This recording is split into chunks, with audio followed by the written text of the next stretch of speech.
जय हिंद। तो चलिए आप लोगों को हम आज हिंदी व्याकरण से रिलेटेड कुछ बात बताएंगे जो क्लास 10th में और हर एक क्लास में व्याकरण हिंदी व्याकरण से क्वेश्चन आता है, चाहे इंटर में हो और चाहे 10th में। तो ये इंटर 12th और 10th सब विद्यार्थी के लिए हिंदी व्याकरण की जानकारी ले लीजिए। हिंदी व्याकरण से आपको मैथिली व्याकरण भी बन जाएगा और हिंदी दोनों व्याकरण बन जाएगा। इसलिए ये जरूरी है, आप लोग मैथ पर जितना ही फोकस करते हैं इसलिए आपको सारे सब्जेक्ट बराबर होते हैं, क्योंकि सारे 100 नंबर के होते हैं। इसलिए जो है सबको ध्यान देंगे, सबको पढ़ेंगे, तब जाकर रिजल्ट होगा। 5 में से किसी एक का रिजल्ट लटक जाएगा, गड़बड़ा जाएगा रिजल्ट। इसलिए सब पर ध्यान देंगे और मैथ पर देना ही देना है, उस पर तो देना है, लेकिन इस सब पर भी ध्यान देना है। तो चलिए हिंदी व्याकरण पढ़िए।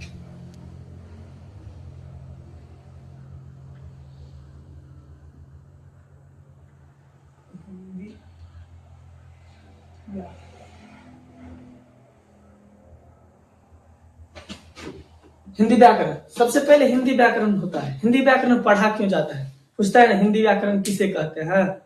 तो हिंदी व्याकरण वह शास्त्र है जिससे हम हिंदी भाषा शुद्ध बोलना, लिखना तथा पढ़ना जानना सीखते हैं, उसे हिंदी व्याकरण कहते हैं, है ना। तो हिंदी व्याकरण का जो परिभाषा वगैरह होता है, आप लोग अपना हिंदी व्याकरण किसे कहते हैं पढ़ लीजिए। किसे कहते हैं, किसे कहते हैं, ये आप लोग खुद से कर सकते हैं, समझिए। ओकरा बाद होता है हिंदी व्याकरण के कितने भेद होते हैं, है ना। हिंदी व्याकरण के कितने भेद होते हैं। तो हिंदी व्याकरण के जो है 2 नंबर में हिंदी व्याकरण के कितने भेद है। हिंदी व्याकरण के कितने भेद हैं, तो हिंदी व्याकरण के जो है 4 भेद हैं। कितने भेद हैं, 4 भेद हैं। यानी तो उत्तर दीजिए, उत्तर। हिंदी व्याकरण के 4 भेद हैं। कितने भेद हैं, 4 भेद हैं। पहला होता है वर्ण विचार। वर्ण विचार पहला क्या होता है, वर्ण विचार। दूसरा जो होता है शब्द विचार, शब्द विचार। तीसरा क्या होता है, वाक्य विचार, विचार। हिड़जे वगैरह में थोड़ा मिस्टेक रहेगा तो आप लोग मैनेज कर लीजिएगा, लिखते समय कभी कभी हो जाता रहता है। तो ये वाक्य विचार हो गया। और चौथा होता है छंद विचार।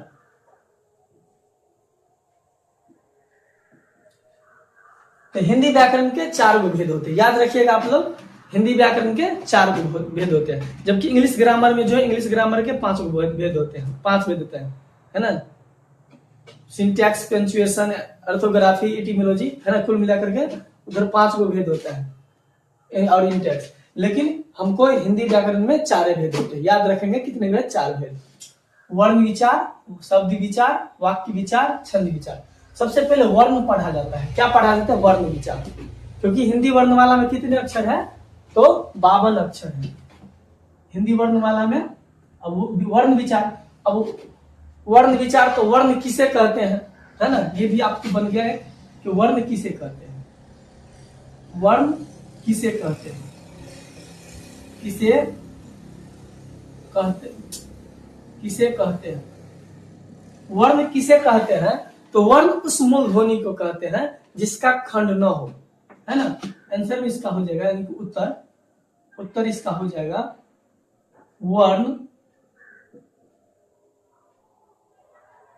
उस मूल ध्वनि को कहते हैं जिसका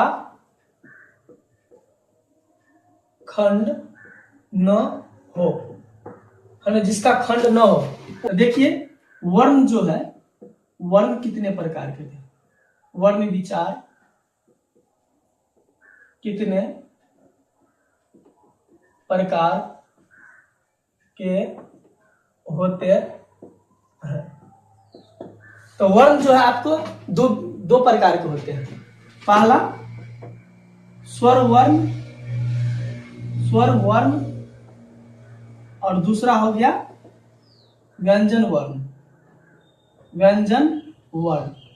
तो वर्ण आपको जो है 2 प्रकार के हो गए, स्वर वर्ण, व्यंजन वर्ण। यहीं पर जब भी हम लिखे वर्ण विचार किसे कहते हैं, यहाँ पर लिखा वर्ण विचार किसे कहते हैं, तो लिख रहे स्वर वर्ण की संख्या 11 होते हैं। कितना होता है, 11। व्यंजन वर्ण की संख्या होता है 33 और एक्स्ट्रा होता है। वैसे हिंदी वर्णमाला में जो है कहीं कहीं सब जगह सब तरह से दिया रहता है। हम जो पढ़ाते हैं व्याकरण भास्कर के हिसाब से पढ़ाते हैं और वही सब पढ़ाते हैं। इसलिए व्याकरण भास्कर में स्वर वर्ण की संख्या 11, व्यंजन वर्ण की संख्या 33 होता है। हिंदी वर्णमाला में कितने अक्षर, तो यहाँ पर मेंशन कर देते हैं। हिंदी वर्णमाला में कितने अक्षर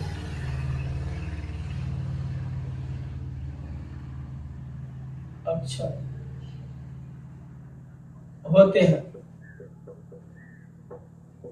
तो हिंदी वर्णमाला में 52 अक्षर होते हैं टोटल। कितने होते हैं, 52। जबकि इंग्लिश वर्णमाला में, इंग्लिश ग्रामर में अल्फाबेट में जो है 26 लेटर होते हैं, 26 अक्षर होते हैं। और हिंदी वर्णमाला में 52 अक्षर होते हैं, जिसमें से 11 गो स्वर होते हैं और 33 गो व्यंजन होते हैं। तो 3 1 4 44 से होगा, और जो है रिली सब करके होता है, तो टोटल 52 गो अक्षर होते हैं। तो स्वर वर्ण, व्यंजन वर्ण, वर्णमाला वर्ण विचार को 2 भाग में बांटा गया, स्वर वर्ण, व्यंजन वर्ण। अब जो है स्वर वर्ण के भी भेद होते हैं, समझ गए। स्वर वर्ण के भी भेद होते हैं, लिख देते हैं यहाँ पर 6 नंबर। स्वर वर्ण के कितने भेद हैं, कितने भेद हैं, तो स्वर वर्ण के 2 भेद होते हैं। कितने भेद होते हैं, 2 भेद। 2 भेद होते हैं। पहला हर्षी, हर्ष स्वर, हर्ष स्वर, और दूसरा दीर्घ स्वर। तो स्वर वर्ण के 2 भेद होते हैं, हर्ष स्वर और दीर्घ स्वर। पढ़ते हैं ना, हर्षी दीर्घी, हर्षी दीर्घी, इसी प्रकार से हर्ष स्वर, दीर्घ स्वर होता है, समझ गए। और आ से ए मिला करके दोनों स्वर वर्ण होते हैं। क से स्टार्ट हो जाता है तो व्यंजन वर्ण होता है, क्योंकि व्यंजन वर्ण का परिभाषा होता है जो स्वर वर्ण की सहायता से बोली जाती हो। जैसे हम क बोलेंगे, क, तो क जो बोलेंगे तो क प्लस अ हम बोले हैं, क प्लस अ बोले हैं, तब जाकर क हुआ है। इसमें अ भी स्वर वर्ण में क्या आता है, अ तो स्वर वर्ण का दिया है, तो उसका भी हिस्सा इसमें आ जाता है। इसलिए जब स्वर वर्ण की सहायता से जो बोला जाए उसे व्यंजन वर्ण कहते हैं। तो ये व्यंजन वर्ण का परिभाषा होता है। अब चलिए व्यंजन वर्ण के बारे में बोलते हैं, यहाँ पर 7 नंबर है ना। तो देखिए व्यंजन वर्ण के भेद।